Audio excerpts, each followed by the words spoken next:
자, 안녕하십니까. 카메라 찍으니까 인사했습니다. 자, 전력 나갑니다, 전력. 전력공학은 뭐 송전 파트가 있고요. 그 다음에 배전 파트가 있고, 발전 파트가 있습니다.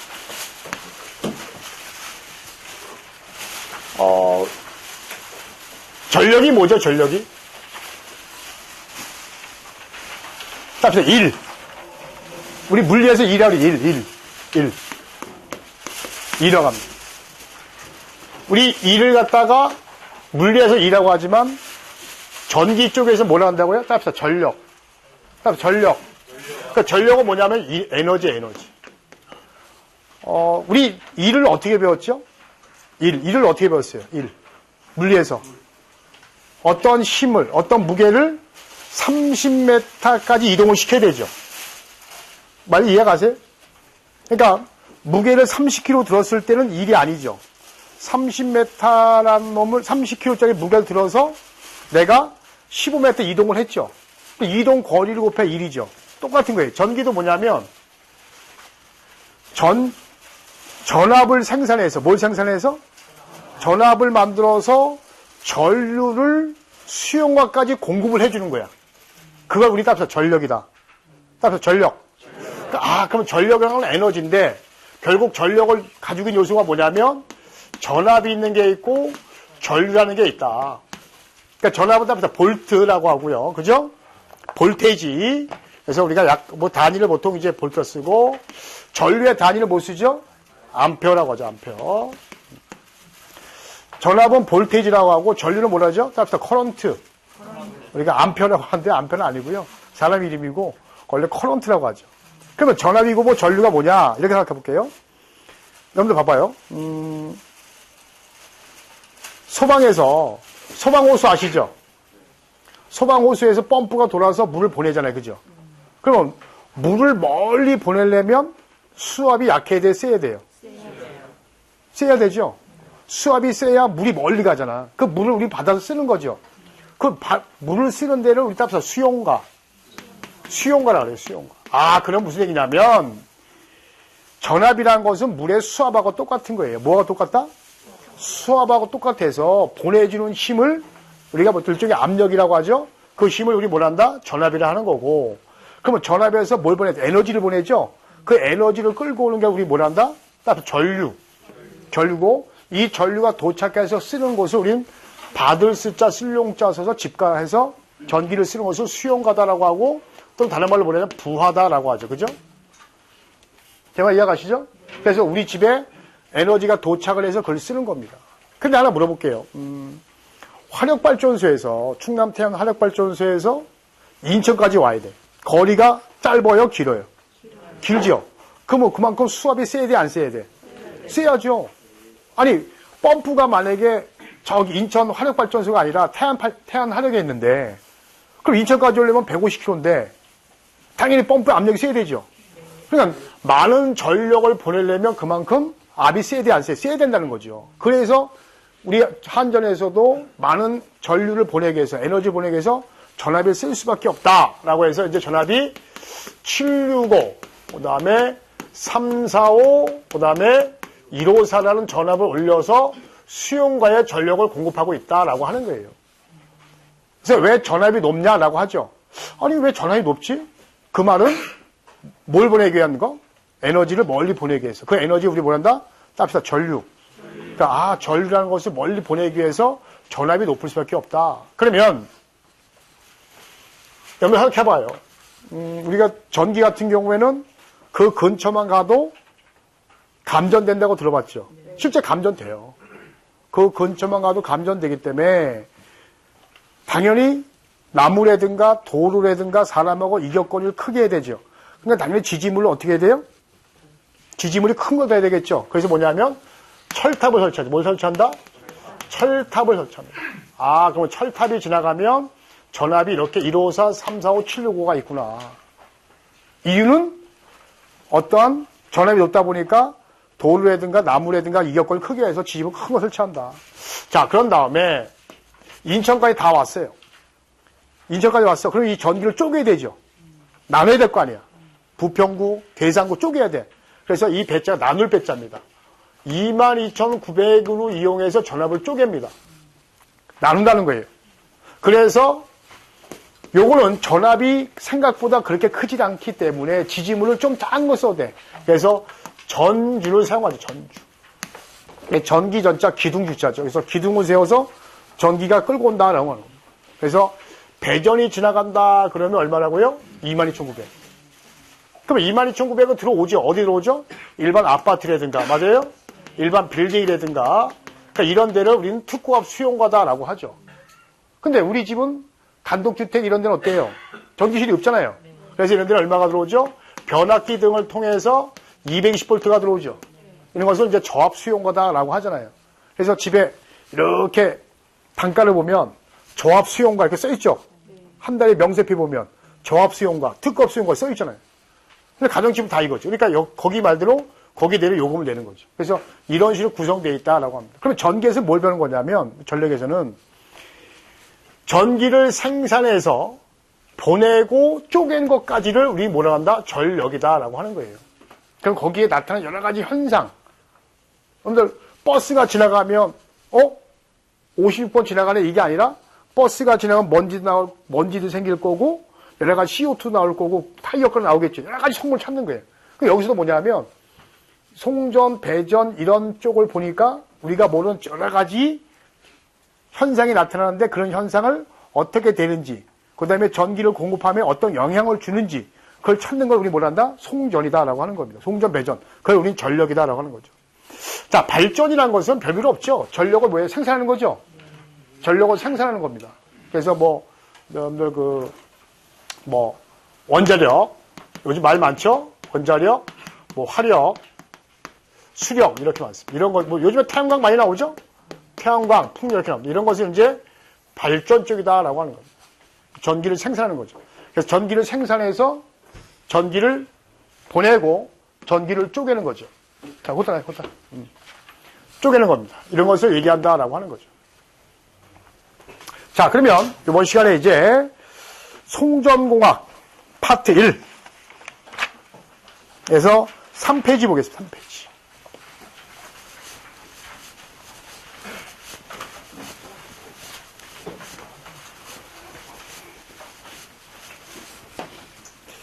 자, 첫 번째 전설로 이렇게 나오죠? 그러니까 전설로가 뭘까요? 그러니까 전기가 가는 길이에요.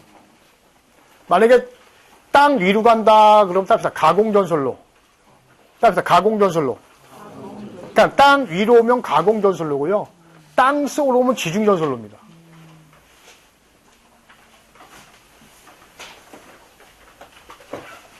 그럼 왜 지지물을 세워야 되냐? 이제 따지는데 잘 보세요.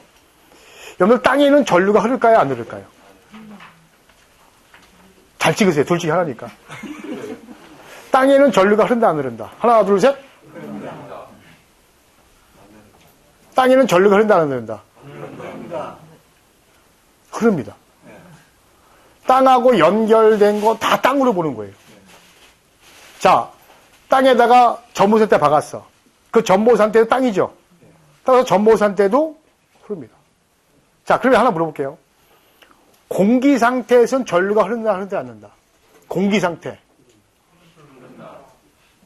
흐른다. 단 조건이 있어요. 전압이 엄청나게 높아야 돼. 벼락 모양. 벼락은 없는 전기 흐르는 거죠. 네. 원래 공기 상태에서는 전류가 흐르지 않습니다. 단, 벼락과 같이 워낙 전압이 높으면 공기가 흘러요. 그러면 땅은 전류가 잘 흐르고 공기는 전류가 잘 흐르지 않죠. 흐르지 않다고 봐야 돼, 일단은. 그럼 공기선 전류가 흐르지 않기 때문에 될 수 있으면 전선은 땅속보다 땅 위가 낫겠죠. 왜냐면 땅속에 전류가 잘 흐르니까 안 되잖아. 전류가 흐르니까. 그래서 땅 위로 간다. 그래서 그런 것을 따라서 가공전설로. 가공전설로다. 아, 가공전설로는 것은 지지물, 즉 전보산대라든가 이런 지지물 세워서 땅 위로 가는 거다. 그런 걸 얘기합니다. 그럼 땅 속이라는 걸 지중이라고 그랬죠? 그러면 땅 속에도 전선 묻긴 묻죠. 땅 속에도 전선 묻죠. 그러면 땅에는 전류가 흐르는데 거기다 묻어야 돼. 그러면 당연히 피복을 두꺼운 거 써야 되죠. 저 케이블이죠, 케이블. 어떤 거예요? 케이블이에요. 그럼 한들 입장에서는 당연히 그러면 땅속에 묻었건 전보산에 세워준 간에 철탑으로 세워준 간에 땅속에 묻으면 훨씬 낫지 않을까요? 케이블만 쓰면 되니까. 근데 케이블 가격이 워낙 비싸고 부착하기가 워낙 저 시골은 괜찮아. 인접 팔 데가 없어요. 어디다 묻어. 그러니까 그 공사 비용이 어마어마하죠. 그래서 땅속에 있는 전류가 잘 흘러서 비싼 케이블을 써야 되고 땅 위는 철탑이라든가 전보산 태워서 공기를 하늘을 띄워갖고 가면 좋긴 좋은데 얻는 게 가격이 싸다? 가공이 싸요. 가공이 싸요. 그러니까 가공 쓰는 겁니다. 그래서 여기서 첫 번째 가공전선로를 배우게 되는 1번이 철탑이죠? 자, 그 그림이 이제 3, 4, 5 철탑이고 2번이 이제 변전입니다. 변전소.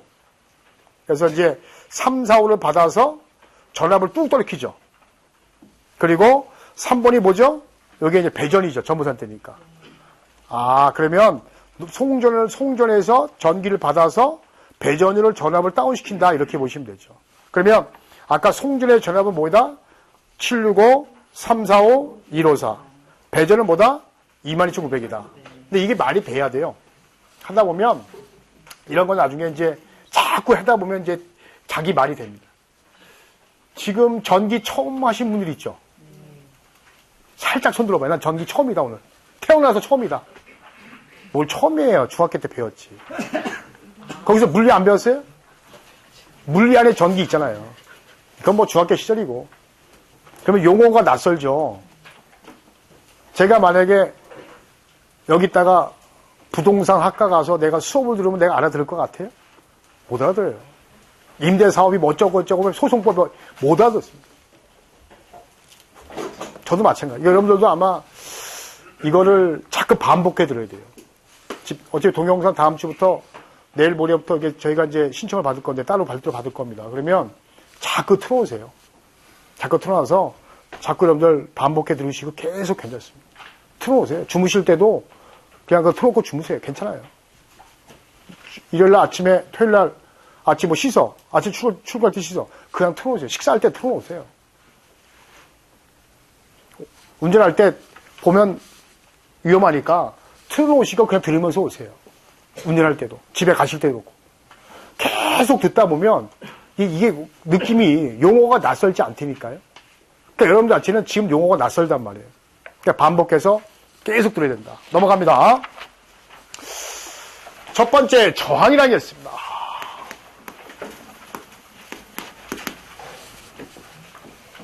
저항은 막는다 이런 뜻이죠. 그래서 우리가 보통 기호로 이렇게 표기합니다. 톱니 약속을 하는 거고요. 톱밥이 아니고 전류는 흐른다라고 이렇게 표현하고요. 여기에 흐름을 방해하는 것을 저항이다라고 하고 영어 약자 레던스 R이라고 하고 그 다음에 단위는 따로 옴. 유명한 물리학자죠. 옴이라는 단위를 씁니다. 그러면 이 저항의 종류를 볼까요? 첫 번째 선로저항이라는 게 있어요. 선로저항은 자기에게서 도체저항이라고 해요. 그 선로가 뭐냐면 따로 전선.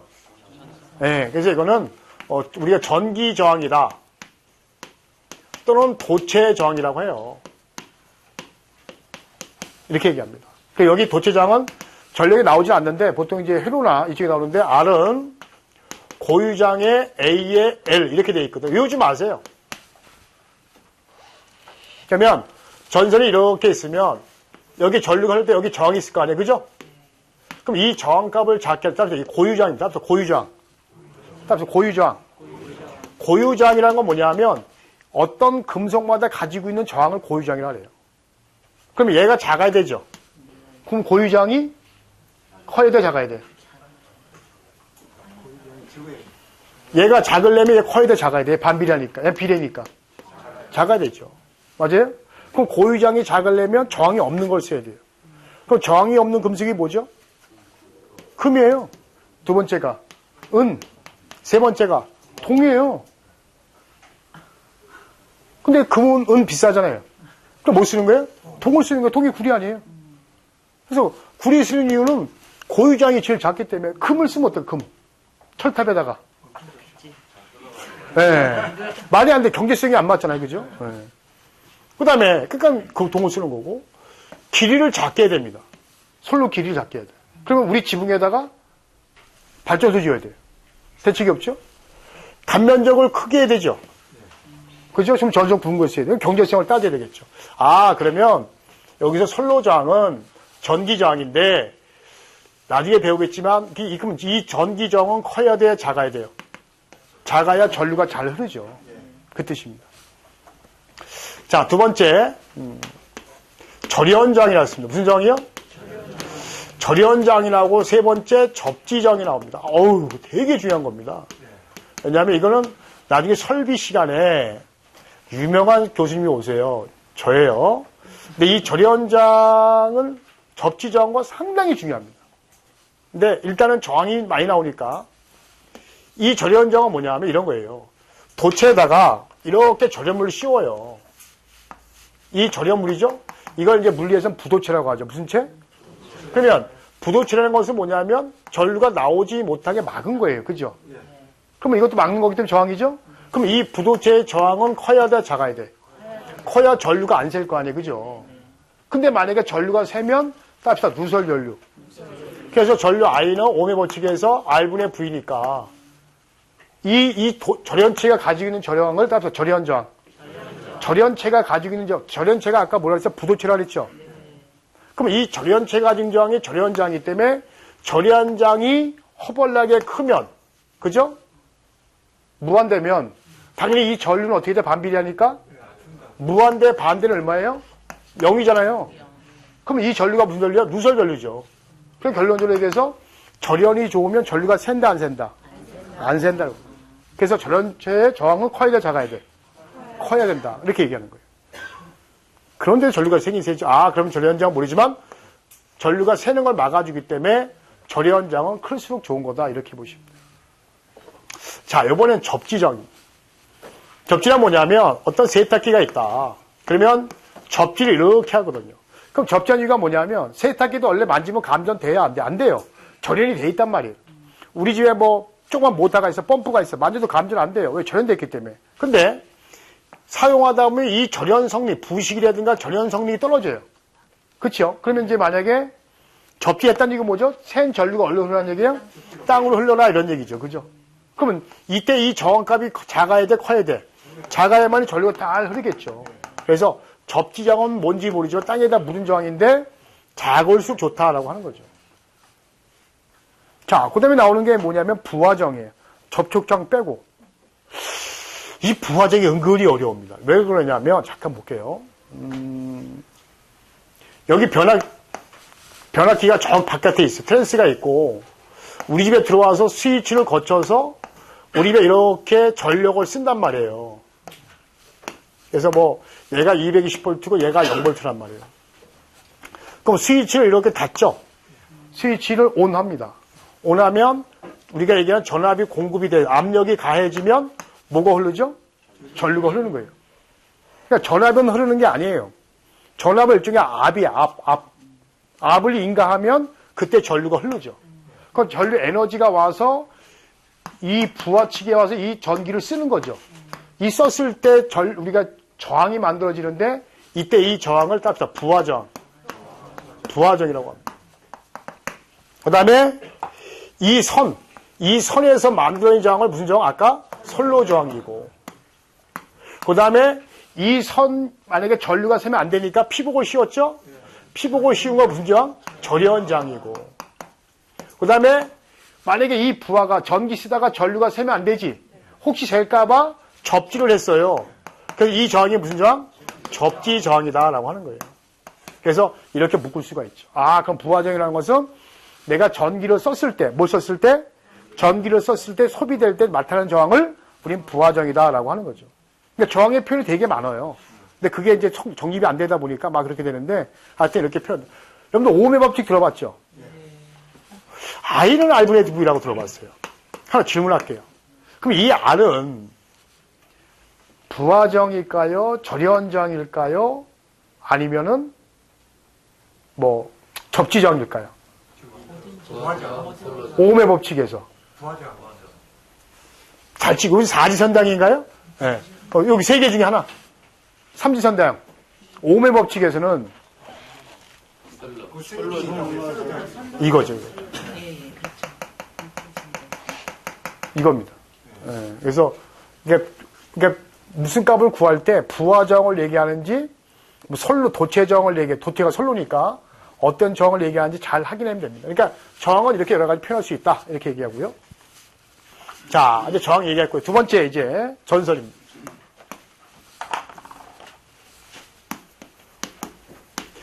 Y입니다. Y. 전선을 이제 도체 이렇게 얘기하죠. 근데 우린 자기학 이쪽에서는 도체라고 그래요. 근데 우리 뭐라 한다고요? 전선 이렇게 얘기하죠. 그래서 회로나 자기학 쪽에서는 물리 쪽에서는 도체 얘기해요. 뭐 무한이긴 도체 이렇게 얘기하죠. 그러니까 무한이긴 선로, 전선. 그게 뭐예요? 송전선로죠. 자, 그러면 전선을 배울 때 첫 번째 뭐냐면 거기 표표과라는 게 있어요.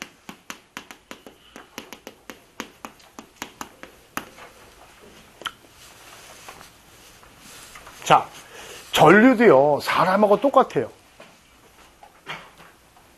여러분들 혹시 저 피교육장 같은 데 가서 뭐 직무교육이라든지 이런 데 가서 모이세요라고 하면 여기 모이세요라고 하면 앞을 봤을 때 어디부터 모이죠?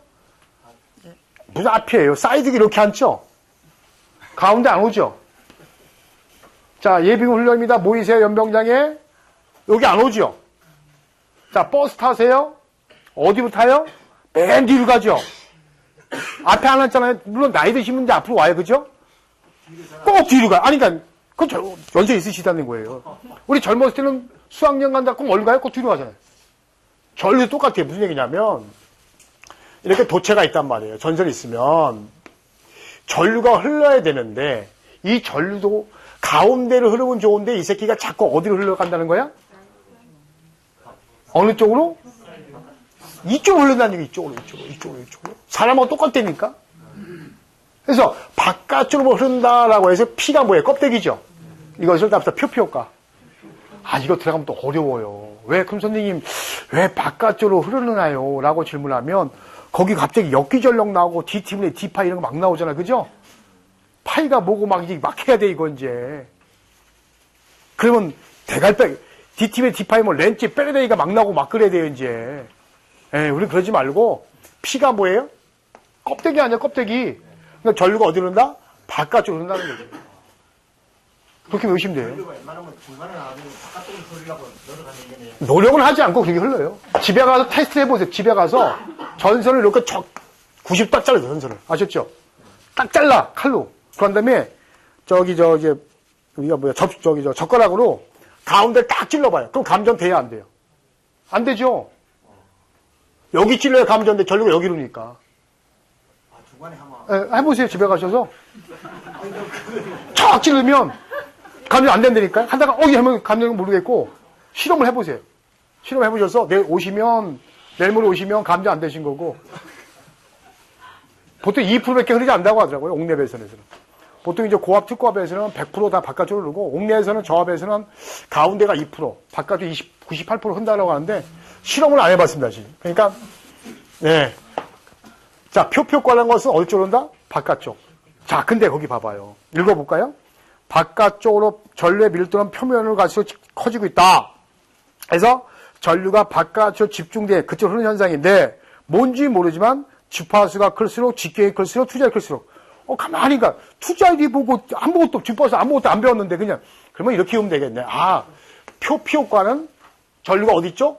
바깥으로 흐르는 거고 뭐가 답이라고? 크고 답이네. 그죠? 그럼 이렇네. 그러니까 다음 표표과 설명을 오른 거 크고 작고 땡. 작고 크고 땡. 크고 개가 답이야. 오케이? 그리고 어디 쪽으로 온다? 바깥쪽으로. 그러면 어떻게 알고 싶다? 집에 가서 젓가락 쑤셔봐라. 그러면 바로 알 수 있다. 농담이고요. 그래서 크고 답이 오케이? 왜냐하면 제가 설명 안 하잖아요. 렌치 빼야 배워야 된다니까 역기전력 빼고 막 이래야 돼요. 그럼 자기학에서 이렇게 배우고 와야 된단 말이에요. 그러니까 제가 그건 하지 말고 이렇게만 딱 하시라는 얘기. 오케이? 표표과 전류가 어디죠? 뭐가 답이라고요? 크고 답이요. 그러면 되는 거예요. 네. 자, 두 번째 전선의 구비 조건입니다. 여기에 만족할수록 좋다는 겁니다. 1번 가격이 싸야죠. 이해하세요. 이해하지 말고 가격이 싸야 되고 튼튼해야 되고 도전율이 클 것 이 말은 뭐죠? 전류가 잘 흐르라는 얘기예요. 저항이 작을 것 이런 얘기입니다. 도전율이 클 것, 저항이 작을 것 이런 얘기입니다. 그럼 무슨 저항이 작아야 되죠? 전도율이라고 들어봤어요? 전도율? 도전율 같은 말이에요. 그럼 고유장과 역수관계예요. 내가 안 쓴 이유는 이제 여러분들이 그냥 들으라는 얘기인데 아까 고유장이 커야 돼야 작아야 돼요. 고유장이 작아야죠. 그럼 도전율이 커야 된다니까, 반면 되니까. 아, 고유장은 전류 흐르지 못하게 하는 거고 도전율은 전류 잘 흐르게 한다는 거니까. 당연히 전류가 잘 흐르는 성질은 커야죠. 그럼 우리 도전율이라고 그래. 그럼 아까 고유장과 역수죠.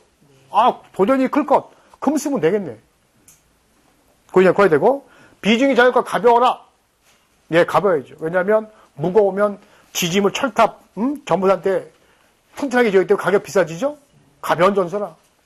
가성공성이어라. 접속이 용이할 것. 이런 얘기예요. 그 다음에 썩지 마라. 부식성이 작을 것. 당연히 내식성은 뭐예요, 그러면? 이 내자가 뭐죠? 강할 내자예요. 그러면 부식에 강하다는 얘기죠? 그럼 당연히 내식성은 커야죠. 그럼 부식성은? 이게 헷갈려요, 이게. 부식성은 작고 내식성도 작아야 돼. 이게 아니되니까. 내식성은? 부식성은? 오케이, 빙고입니다. 오래 써라, 내구성. 네, 튼튼해라. 가끔, 거기다 써요. 신장률이랍니다, 신장률. 이게 뭘까요? 늘어난 정도입니다. 왜냐하면, 여러분들 봐요. 여름이 되면 날씨가 더워지죠? 그러면 약간 늘어나야 됩니다. 겨울 되면 왜 그러냐면, 이게 겨울 되면 줄어들죠? 근데 줄어들 게 없으면 끊어지거든. 내 말 이해 가시죠? 우리 철도의 레일과 똑같잖아. 탁탁탁, 그 유관이라고 하잖아. 그게 뭐예요? 유관 중에 유관 뭐죠? 그치? 휘어지는 거 막아주잖아요. 그치? 똑같은 개념이에요. 그러니까 적당한 신장률이 있어야 돼. 그러니까 신장률이 클 것. 클 것이 뭐냐고. 저 신장률이 그래. 다른 것보다 클 것. 이렇게 쓰세요. 요것도 참고를 알아두세요.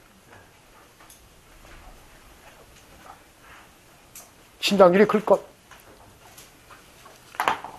그래서 선생님, 저기 실기 같은 경우에는 어떻게 나오나요? 바로 그거예요. 전선의 구비 조건 5가지를 쓰시오. 그러면 하나에 5점, 1점씩 해서 5점 나오는 거죠. 근데 앞대가리 잘 따봐요. 뭐가 말이 되죠? 경기도지사 얘기하는 게 아니에요. 그죠? 네, 갖다 부었죠? 뭔가 말이 만들어지죠? 그러니까 나중에 실기 가면 이렇게 맞춰 다 해. 경기도 비가분해 이런 식으로. 비가 갖다 부었다 이런 식으로. 나중에 실기 가면 이런 게 시험 나오는 거예요. 그때 가면 또 이런 방법 얘기해 주니까요. 여러분들은 필기만 잘 합격하시면 됩니다. 자, 이 중에 시험 많이 나오는 거. 도전율, 비중, 부식성, 그리고 신장률. 다시 한번 마무리합니다. 도전율은 크고, 비중은 내식성은 신장률은 크고. 이렇게 알아두시면 됩니다. 자, 세 번째, 옥내-배선.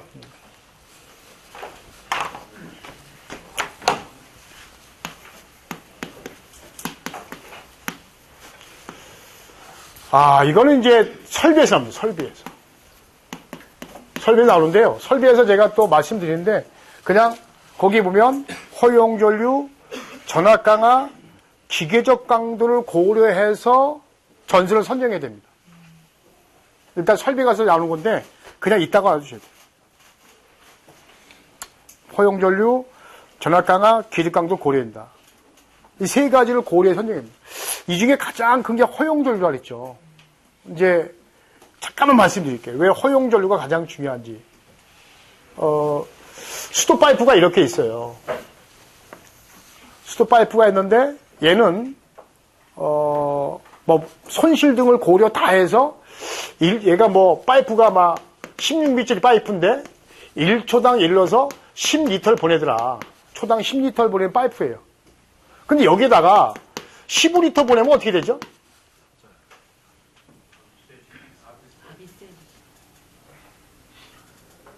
그렇죠? 10리터인데 15리터 보냈어요. 면적은 똑같은데 5리터 보내려면 당연히 물을 세게 보내야 되죠. 그러면 당연히 압이 셀 수밖에 없죠. 터질 수 있죠. 그럼 수도 파이프는 터지는 거예요. 10리터밖에 못 가는데 15리터 보내려니 어떻게 돼? 물의 압력을 세게 해서 팍 보내야 되겠죠? 그럼 터지는 거예요. 전기는 안 그래요. 전기는 어떻게 하냐면, 자, 이렇게 있습니다. 얘가 15A가 흐르는 거예요. 전류가 10A가 흐를 수 있어. 근데 여기에 20A가 흘렀어요. 몇 A가 오버했죠? 5A가 오버됐죠. 그럼 이 5A는 어떻게 될까요? 터질까요? 답세 열. 우리 뭐라 하냐면 답세 과부하가 걸려서 과전류가 흐르는 거예요. 그럼 과전류가 흐르고 답세 주울열. 이런 열이 발생합니다. 그래서 열이 나서 결국 화재가 나는 거죠. 불나는 거예요. 왜냐면 주울열 이건 회전에서 배우는데 결국 과전류가 흐르면 결국 오버된 전류가 바로 뭐가 되는 거예요? 열이 되고 나중에 누전사고가 나는 거죠.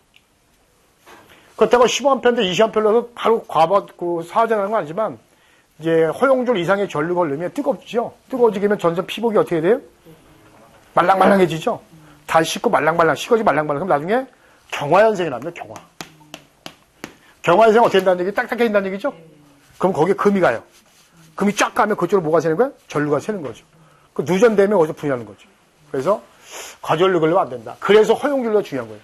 만약에 15A짜리면 15A 이상 전류가 흐르면 돼야 안 돼요? 안 된다는 거지.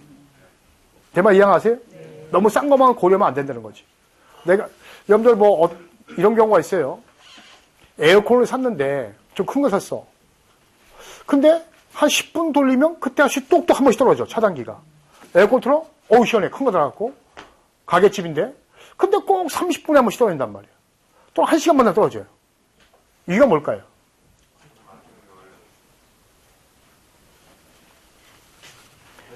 그쵸? 차단기가 이렇게 있는데 여기 에어컨을 달았어요. 근데 꼭 5분, 10분만씩 떨어져. 아니면 30분씩 한번 떨어져요. 그 이유가 뭐냐면 어디서 열이 난다는 거죠. 여기서 열이 나든 여기서 열이 난다는 거죠. 얘 썼을 때 그 열에 의해서 차단기가 떨어지는 거 아니에요? 그러면 이 전류, 내가 볼 때 여기 이 전선이 너무 얇은 거예요? 두꺼운 거예요? 얇은 거죠. 그럼 이걸 두꺼운 걸 바꿔야지. 이걸 우리는 뭐야? 허용 전류가 너무 작은 걸 선정했다라고 하는 거죠. 그 나중에 이제 화재가 나죠. 이렇게 됐다. 그래서 세 가지 중에 가장 중요한 게 뭐다? 허용 전류. 전압 강화, 기계 강도가 있는데 뭐가 제일 중요하다? 허용 전류가 제일 중요하다. 이렇게 됐습니다. 자, 이번 시간 여기까지 하고요. 잠시 후에 이어서 강의 나가도록 하겠습니다. 수고하셨습니다. 꺼 그냥 끄라고. 그냥